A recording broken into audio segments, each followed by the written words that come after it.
The crystalline ship drifted silently through Earth's atmosphere, its bioluminescent hull pulsing with the soft rhythm of a dying heartbeat.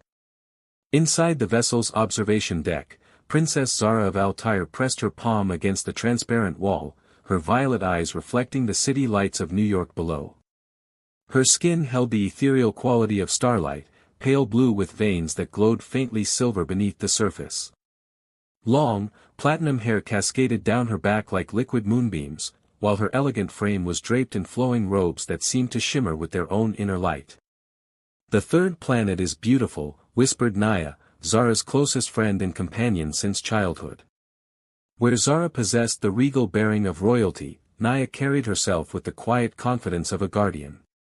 Her skin held warmer tones of lavender, and her hair was a striking shade of deep purple that caught the light like precious amethyst. "I can see why our ancestors once visited this world."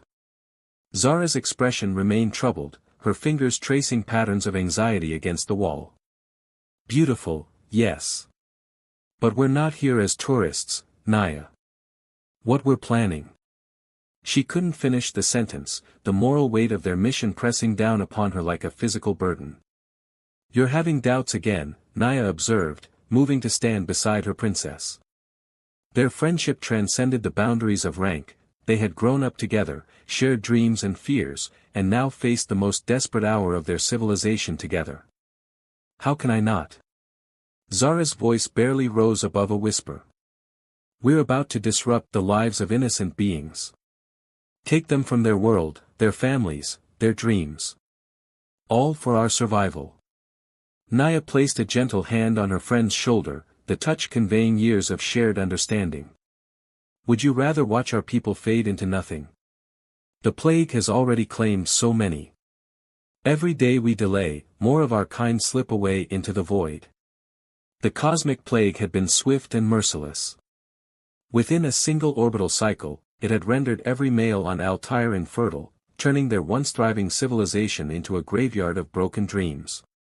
The greatest minds of their world had worked tirelessly to find a cure, only to discover that their salvation lay not in their advanced technology, but in the genetic diversity of a distant world they had observed for millennia.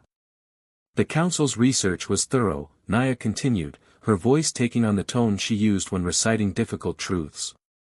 "Humans share remarkable genetic compatibility with our people. More than that, they possess something we've lost, the spark of creation, the drive to build and dream despite adversity." Zara nodded reluctantly. She had studied the reports extensively, memorizing every detail about human physiology, psychology, and culture. But reading data files was different from the reality of what they were about to do. "The targeting system has identified 2 candidates," she said, activating the ship's sensors with a thought.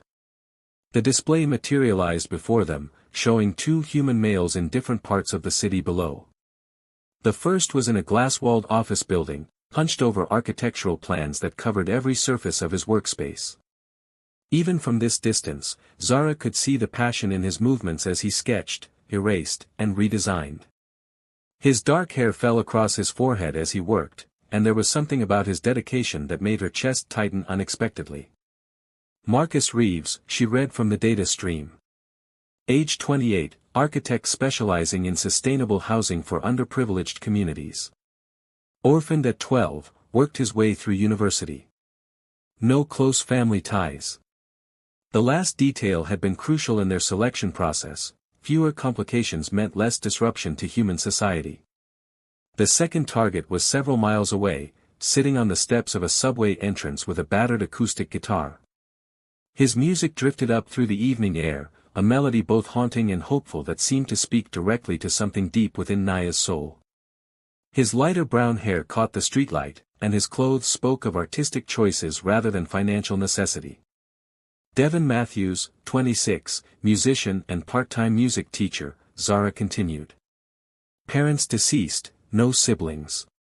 Supports himself through street performances and private lessons. She paused, watching as a small crowd gathered to listen to his music, dropping coins into his guitar case with genuine appreciation. He brings joy to strangers for no reward but their smiles.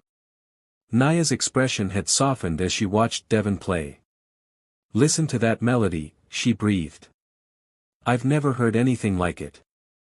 It's so raw, so full of emotion. Human music is different from ours, Zara agreed. More primitive, perhaps, but there's an honesty to it that our perfect harmonies lack. She found herself focusing on Marcus again, drawn to the way he held his pencil, the careful precision of his movements. They create beauty not because they must, but because they cannot help themselves.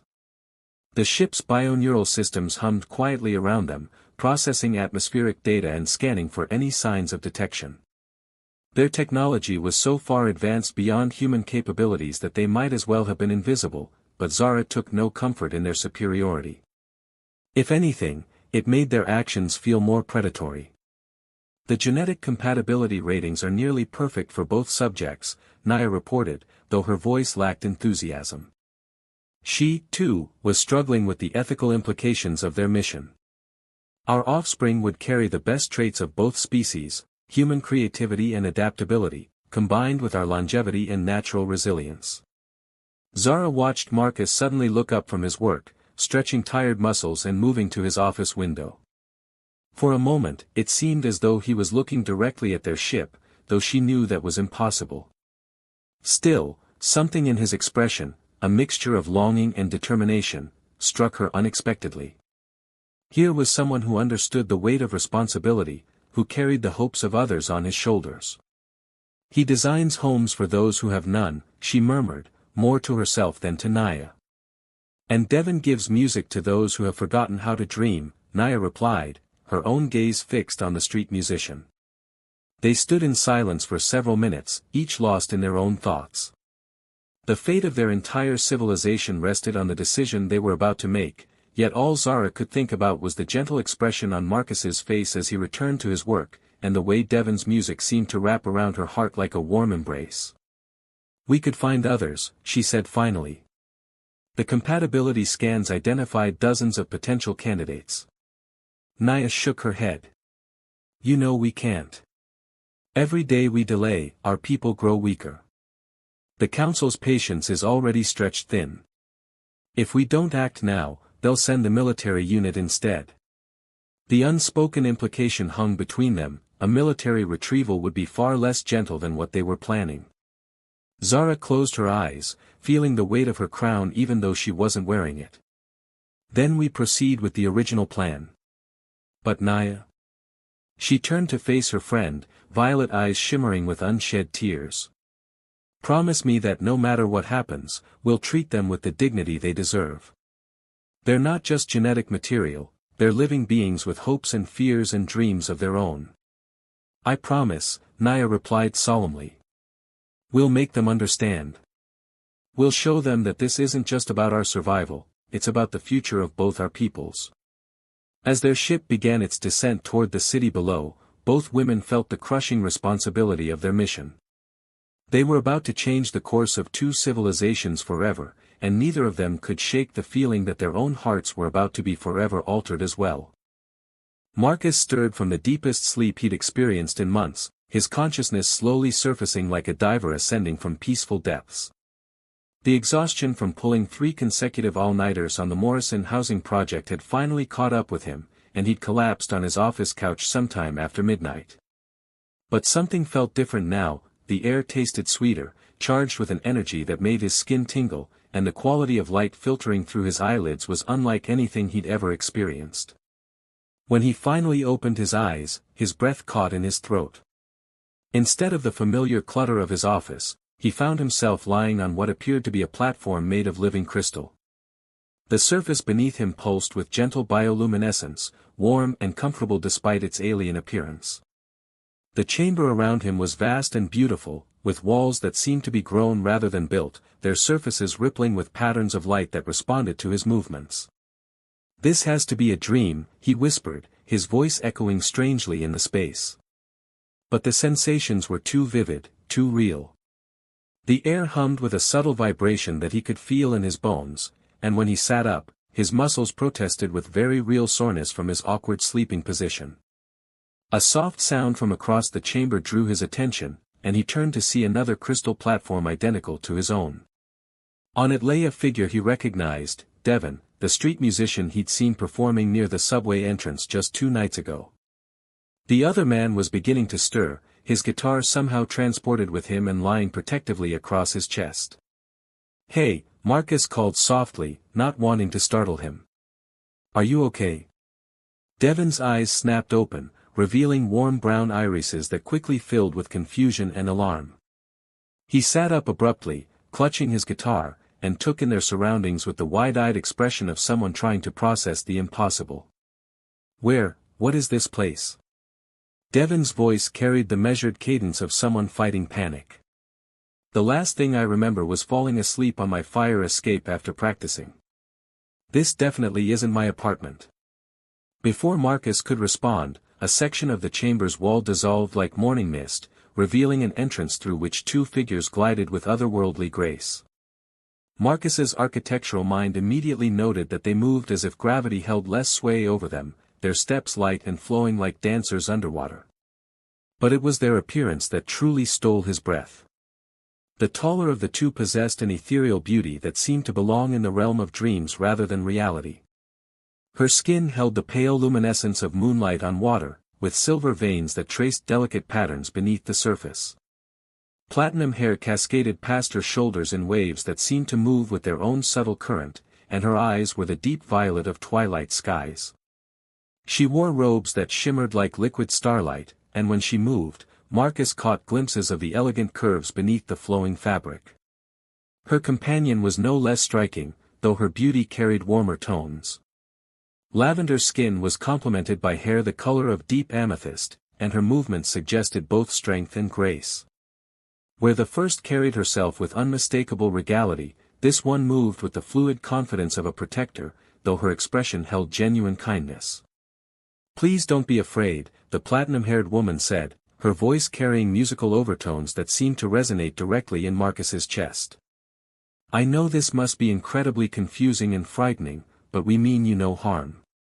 Devon had instinctively positioned his guitar between himself and the newcomers, though he seemed more awed than threatened.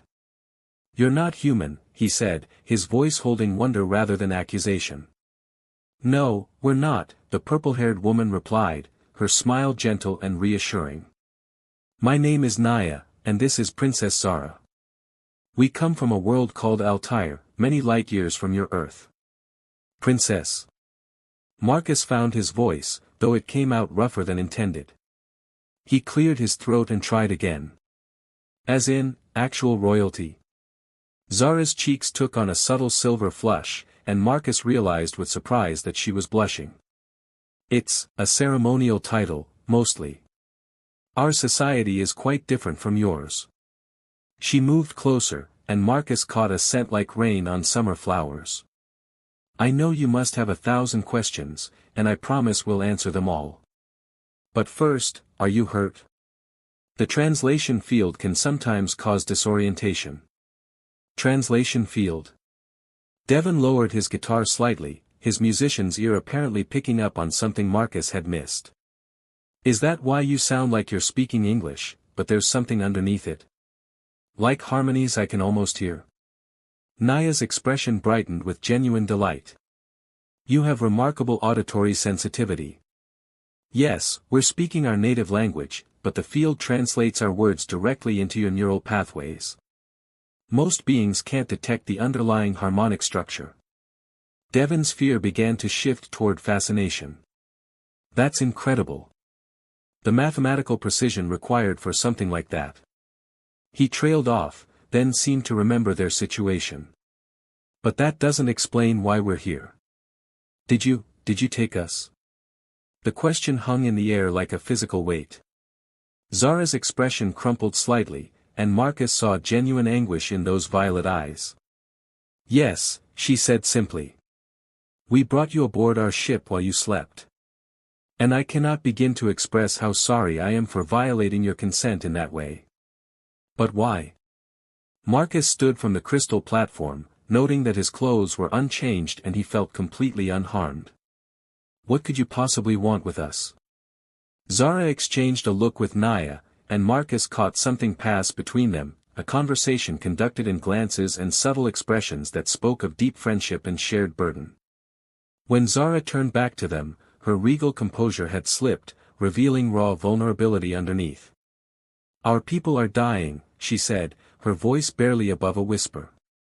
"A plague has rendered our males incapable of reproduction. Within a generation, maybe two, the Altarian race will cease to exist." The weight of her words settled over the chamber like a blanket of sorrow. Devon set his guitar aside completely, his expression shifting from wariness to compassion. "That's... I can't even imagine. Your entire species." "Every male," Naya confirmed, her own voice thick with emotion. "The plague struck without warning, and despite all our technology, all our scientific advancement, we've been powerless to stop it. Our greatest minds worked for years to find a cure, only to discover that our salvation lay not in our own world, but in yours." Marcus felt his architectural mind engaging despite the surreal circumstances, already beginning to see the structure of their problem. "Genetic compatibility," he said. "You need human genetic material to continue your species." "Not just genetic material," Zara said quickly, taking a step closer to him. The movement was unconscious, as if drawn by some invisible force. "Our research showed that humans possess something we've lost, a spark of creativity, of adaptability that could strengthen our people immeasurably. But more than that." She hesitated, silver flush deepening across her cheeks. "More than that?" Marcus prompted gently, finding himself equally drawn to her.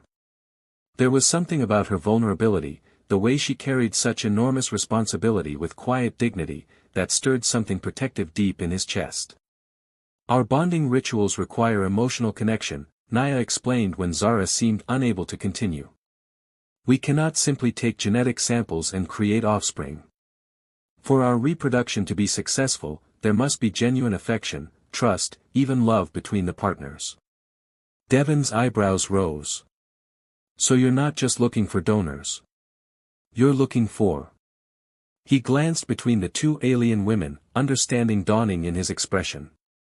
"Partners," Zara finished, the word barely audible. "Companions. Mates who would choose to help us not out of obligation, but out of genuine care for our people and, for us." The admission hung between them, vulnerable and honest. Marcus found himself studying Zara's face, noting the elegant bone structure, the way her hair seemed to float around her shoulders, the depth of emotion in those impossible violet eyes. She was beautiful beyond any earthly comparison, but it was her obvious struggle with the ethics of their situation that truly captured his attention. "You could have just taken what you needed," he said quietly. "Forced us. But you didn't." "We would never," Zara replied with quiet intensity. "What we're asking for cannot be taken by force. It must be given freely, or it's worthless to us." Devon had been studying Naya with equal interest, his musician's sensitivity apparently attuned to the harmonics of her voice and movement. "The music I was playing when you found me," he said suddenly. "Could you hear it from your ship?" Naya's lavender skin took on a deeper hue. "Yes. It was, unlike anything in our musical traditions. So full of raw emotion and longing. I found myself drawn to it, to you, before we even met." "It's a song I've been working on," Devon admitted, his own cheeks coloring. "About feeling alone in a crowd, about searching for someone who understands." "I never thought." He shook his head in wonder.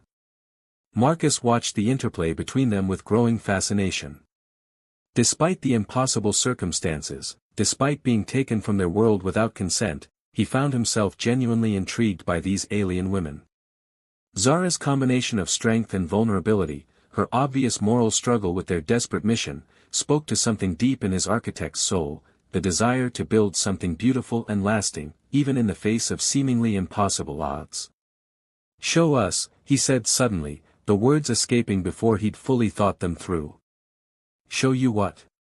Zara asked, though her expression suggested she already knew. "Your world. Your people. Help us understand what you're fighting to save." Zara's violet eyes widened with surprise and something that might have been hope. You want to see?" We can't make an informed decision without all the facts, Marcus replied, though he suspected his motivations went deeper than simple logic. And if you're asking us to consider becoming part of your future, shouldn't we understand your past? Naya looked to Zara for permission, and at the princess's nod, she moved to what Marcus had taken for a decorative wall panel. At her touch, it came alive with light and color, forming into a three-dimensional display that took his breath away. The image showed a world of impossible beauty, crystal cities that grew from living mountains, oceans that sparkled with bioluminescent life, forests of trees that seemed to be made of compressed starlight. And throughout it all, beings like Zara and Naya moved with grace and purpose, their civilization a harmony of nature and technology that Marcus's architectural training told him should be impossible. It's beautiful, Devon breathed, moving closer to the display. It's like a song made visible. This is what we were, Zara said softly, her fingers tracing patterns in the holographic light. And this. The scene shifted, showing the same cities now largely empty, the crystal structures dimmed, the vibrant life replaced by quiet melancholy. This is what we've become. Marcus felt his heart clench at the sight. It was like watching a masterpiece being slowly erased, all that beauty and wonder fading into nothing.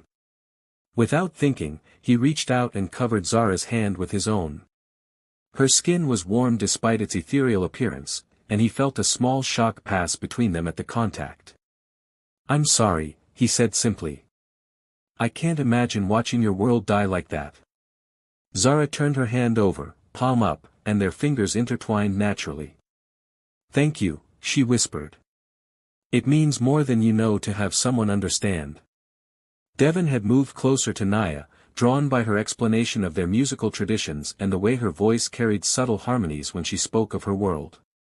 "The harmonics in your speech," he said. "Is that how your people traditionally communicate emotion?" "Among other ways," Naya replied, her expression lighting up with pleasure at his interest. Would you like to hear one of our traditional songs?" When Devon nodded eagerly, Naya began to sing, not with words, but with pure melody that seemed to bypass the ears and speak directly to the soul. The sound filled the chamber with warmth and longing, hope and sorrow all woven together in impossible complexity. Devon listened with the rapt attention of a true musician, his expression showing both wonder and deep appreciation. As the song faded, the four of them stood in comfortable silence, the barriers of species and circumstance temporarily forgotten in the face of shared beauty and understanding. Marcus realized that somewhere in the space of a single conversation, his view of their captors had fundamentally shifted. These weren't conquerors or kidnappers, they were refugees, desperate survivors clinging to the last hope for their people's future. And despite the impossibility of the situation, despite every rational objection his mind could raise, he found himself genuinely attracted to Princess Zara, not just to her ethereal beauty, but to her strength, her compassion, her willingness to bear the weight of her people's survival with such grace. Looking at Devon and Naya, he suspected he wasn't alone in these unexpected feelings. The future suddenly seemed full of possibilities he'd never imagined. 3 days had passed since Marcus and Devon's arrival aboard the Altarian vessel, and what had begun as an impossible situation had gradually transformed into something neither human could have anticipated. The ship itself seemed to respond to their presence, corridors brightening as they walked, chambers reshaping themselves to accommodate human preferences for right angles and defined spaces alongside the flowing, organic architecture of Altarian design.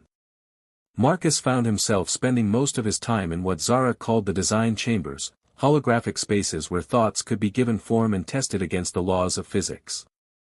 His architectural mind was in constant overdrive, not just from the incredible technology at his disposal, but from the projects Zara had shared with him, the desperate need to redesign Altarian cities to house a dwindling population, the challenge of creating spaces that could nurture new life while honoring ancient traditions. "The resonance chambers are failing," Zara explained as she materialized another holographic building before them. Her fingers danced through the light, showing him structural problems that would have taken Earth's greatest engineers years to identify. They were designed for our traditional population densities. With so few people remaining, the harmonic frequencies that keep our crystal cities stable are becoming irregular. Marcus studied the display, his mind racing through possible solutions. What if we redesigned the resonance points to work with smaller populations? Instead of one massive harmonic field, we could create a network of smaller, interconnected ones that could be activated or deactivated as needed. The way Zara's violet eyes lit up when he spoke made his heart skip. Over the past 3 days, he discovered that beneath her royal composure lay a brilliant mind and a fierce determination to save her people. She challenged his ideas, built upon them, and shared her own innovations with an enthusiasm that was utterly captivating. That's actually possible, she breathed, her hands moving to reshape the holographic city according to his suggestions. The power requirements would be significantly lower, and we could maintain the structural integrity even with population fluctuations. Their fingers brushed as they both reached for the same control point, and the touch sent familiar electricity racing up Marcus's arm. These moments of contact had been growing more frequent, more lingering, as if they were both fighting against and surrendering to an attraction that grew stronger each day. "Zara," he said softly, not moving his hand away from hers. "Can I ask you something personal?" She turned to face him fully, and he was struck again by her beauty, not just the ethereal quality of her features, but the intelligence in her eyes, the way she carried herself with quiet strength. "Of course. Before all this, before the plague, did you ever think about what you wanted for yourself? Not as a princess, not as someone responsible for your people, but just, as Zara." Her expression grew thoughtful, and for a moment the weight she carried seemed to lift from her shoulders. "I used to dream about traveling to other worlds, not as a diplomat or an explorer, but just to see what was out there. I wanted to learn how different species approached problems, how they created beauty, how they loved." She paused, silver flush rising in her cheeks. "I never imagined I'd find those answers in such desperate circumstances." "And now?" Marcus asked, though he thought he already knew the answer from the way she was looking at him. "Now I find myself dreaming again, but the dreams have changed." Her voice dropped to barely above a whisper. "They include someone I never expected to meet." Before Marcus could respond, the chamber's entrance chimed softly, and Naya entered with Devon close behind. The musician had barely left the Altarian side since discovering their shared passion for music, and Marcus noticed how naturally Devon's hand found Naya's as they walked. "We need to show you something," Naya said, though her usual cheerful demeanor seemed subdued. "A message came through from Altair this morning." Zara straightened, her royal composure reasserting itself. "Is it from the council?" "No," Devon replied gently. "It's from your brother." The holographic display shifted, clearing away their architectural plans to reveal a communication chamber on the Altarian ship. After a moment, the space filled with the image of a young Altarian male who bore a clear resemblance to Zara. His skin held the same pale luminescence, but it was dimmed by obvious illness, and his once bright hair had dulled to lifeless silver. "Sister," Koda's voice carried across the light years, weak but determined. "I hope this message finds you well and that your mission has been successful. I know how difficult this must be for you, how it goes against everything we were taught about consent and free will." Marcus felt Zara tense beside him and instinctively moved closer, offering silent support. "The situation here grows worse daily," Koda continued. "The medical centers are overwhelmed, and the counselors can barely keep up with the despair. But there's something else you need to know, something that might make your decision easier." The image shifted to show a vast chamber filled with thousands of Altarians, all of them children and young adults. They moved listlessly through spaces that should have been filled with learning and laughter, their bioluminescent skin dim with the peculiar sadness of a species facing extinction. "These are the youngest of our people," Koda said. "They will never know the joy of creating new life, of watching their children grow, of building a future worth living. Unless..." He paused, coughing weakly, and Marcus saw tears begin to form in Zara's violet eyes. "Unless you succeed. Zara, I know the weight you carry, the impossible choice you've been forced to make. But I want you to know that everyone here, from the oldest counselor to the youngest child, supports what you're doing. We would rather our species continue with hybrid children than not continue at all. The message shifted again, showing Coda in what appeared to be a medical facility, connected to various devices that pulsed with healing energy.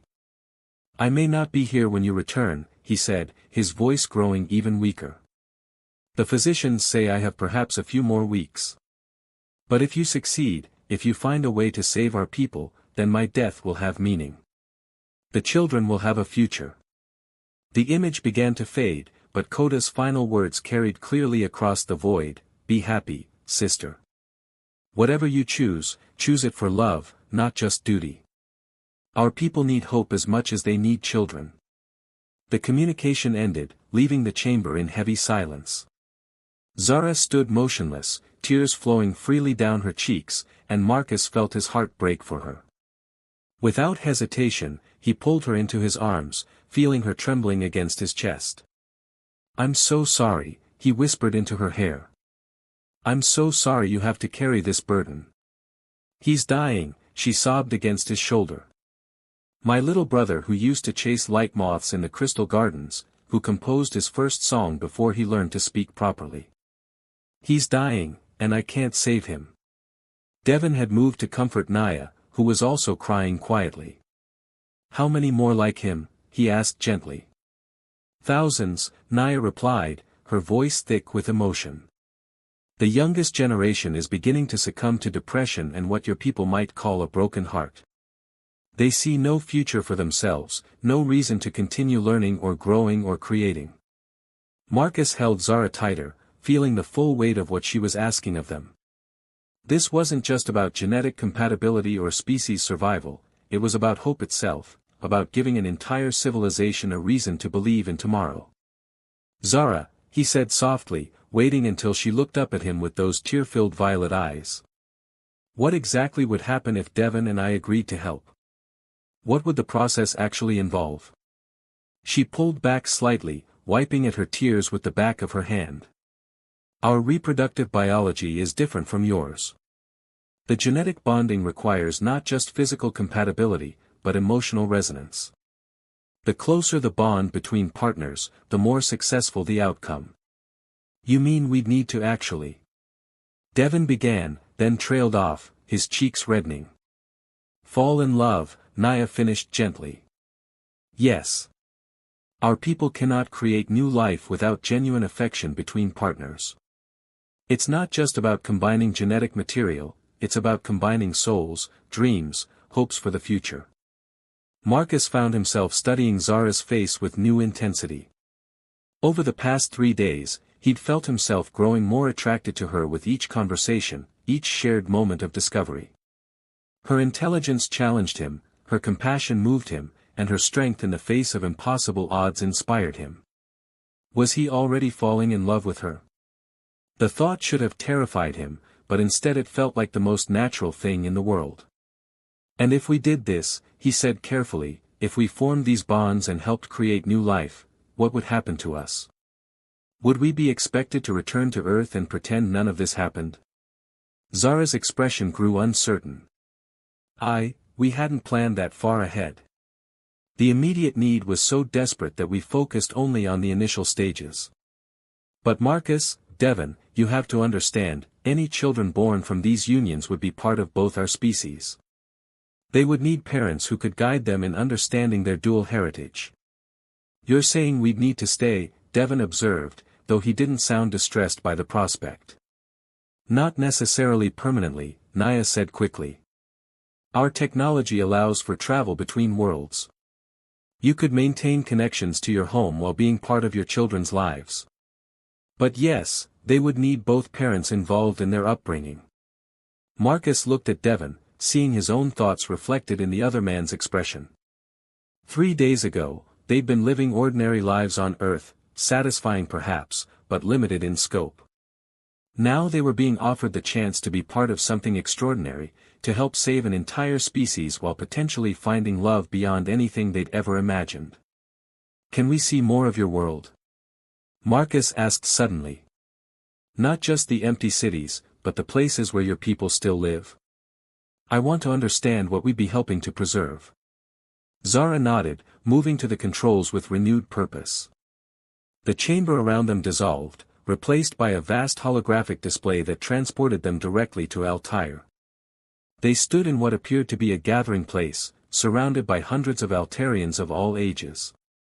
Despite their obvious sadness, they moved with inherent grace, their bioluminescent skin creating patterns of light as they interacted. "This is the central harmony," Zara explained, her voice filled with love for her people. "It's where we come together to share news, to create music, to maintain the bonds that hold our society together."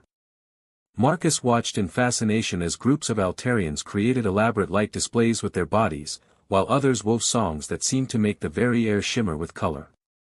Even in their despair, they found ways to create beauty together. "They're artists," Devon breathed, his musician's soul obviously stirred by what he was seeing. "All of them. Music, light, movement, it's all integrated into how they live. Art is life to us," Naya confirmed. "We don't separate creativity from daily existence the way humans do. Every Altarian is expected to contribute to the beauty of our world in some way." The display shifted to show other areas, vast libraries where knowledge was stored in crystalline matrices, workshops where impossible technologies were crafted with the precision of jewelry, gardens where plants and Altarians seemed to dance together in perfect harmony. "It's magnificent," Marcus said, and meant it. "I can see why you're fighting so hard to preserve this." The scene changed one final time, showing a nursery area where the youngest Altarians should have been learning and playing. Instead, it was nearly empty, with only a handful of caretakers maintaining equipment that would likely never be used again. "This is what we're really trying to save," Zara said quietly. "Not just our species, but the possibility that these spaces will be filled with laughter again. That children will grow up learning our songs, creating new art, adding their own voices to the harmony of our world." Marcus felt something shift deep in his chest as he looked at those empty nurseries. His life's work had been about creating homes for people who needed them, about giving families places where they could grow and thrive. Here was the ultimate expression of that calling, helping to create not just buildings, but the very lives that would fill them. He turned to Devon, seeing the same realization dawning in his friend's expression. "What do you think?" Devon looked at Naya, then back at the display showing the empty nurseries. "I think," he said slowly, "that some things are more important than the life you plan to live. Even if it means leaving Earth behind." Marcus asked, though he already knew his own answer. "Earth will always be there," Devon replied. "But this chance, this opportunity to be part of something truly extraordinary, how could we walk away from that?" Marcus nodded, feeling a sense of rightness settle over him like a warm blanket. He turned to Zara, taking her hands in his. "I can't promise that I'll be everything you need," he said. "I can't guarantee that this will work, or that I'll be a good partner for someone as remarkable as you. But I want to try. I want to help save your people, and I want to explore whatever this is between us." Zara's violet eyes filled with tears again, but this time they were tears of joy. "Marcus, are you saying?" "I'm saying yes," he confirmed, bringing her hands to his lips to kiss her knuckles gently. "I'm saying I want to be part of your future, part of your world's future." Devon had moved closer to Naya, his own decision clear in his expression. "I've spent my whole life trying to create music that moves people," he said. "But I've never been part of creating life itself. If you'll have me, if you think I could be worthy of someone as amazing as you, then yes. I want to try too." Naya's response was to throw her arms around him, holding him tight as if afraid he might disappear. "Worthy?" she laughed through her tears. "Devon, you've given me more hope in 3 days than I've felt in years. Of course you're worthy." The four of them stood together in the holographic chamber, surrounded by images of the world they were committing to help save. Marcus realized that somewhere in the space of 3 days, his entire life had been transformed. He'd found not just love, but purpose beyond anything he'd ever imagined. The future stretched before them, uncertain but filled with possibilities. They would face challenges that no couple in history had ever encountered, would help create children who belonged to two worlds, would be part of rebuilding a civilization from the edge of extinction. But as Marcus looked into Zara's violet eyes and saw his own wonder reflected there, he knew with absolute certainty that this was exactly where he belonged. Love had found him in the most impossible of circumstances, and he wasn't about to let it go. The real adventure was just beginning,